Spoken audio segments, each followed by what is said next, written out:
people, triggering more protests across that country. We're now joined by Joshua Blakeney, Press TV's correspondent, who is joining us now via Skype from the city of Calgary. Now, Joshua, give us the latest about how these protests have been going and the government's reaction to the protests.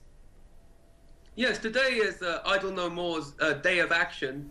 We're seeing a ubiquitous mobilization of Indigenous and non-Indigenous Canadians to continue to voice their vehement opposition to the highly controversial bill C-45, this rather draconian omnibus bill, which seeks to do away with many of the traditional rights that Aboriginal peoples have won, most notably the notion that they should be consented with prior to any decisions being made on their behalf. We're seeing train blockades, road blockades. There's an event going on in Calgary this evening, which I'll be covering on behalf of Press TV.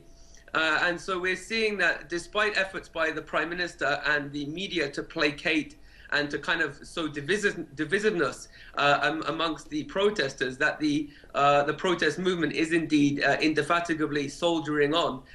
So the Harper government has met with some Indigenous leaders very briefly, but there's been no clear sign that he wants to make the tangible efforts to continue Canada's heritage of attempting to negotiate with Indigenous peoples and ask their consent. The Indigenous peoples are not stupid in this country. They're highly educated. They're aware that Canada is a resource superpower. They're aware that big oil and the diamond industry and so on have a lot of clout, and especially with the Harper government, and they want to have their fair share of Canada's wealth.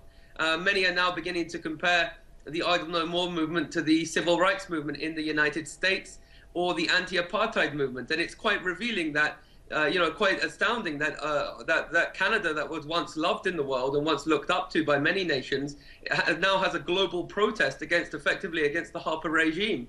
That, IdleNoMore has proliferated throughout the world. So you almost have a situation where the whole world is protesting Canada's government. This is unprecedented in Canada's history, and it's indicative of the reality that we have a government which doesn't seem to speak for the majority of Canadians. Indeed, of Canada's 34 million Canadians, about 20 million didn't even vote for the Harper government.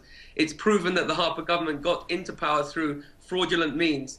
And that's why you're seeing Aboriginal and non-Aboriginal Canadians standing up for the rule of law. They would say, well, when we look at the Canadian Constitution, clearly Section 35 says that Aboriginal and treaty rights are hereby recognized and affirmed.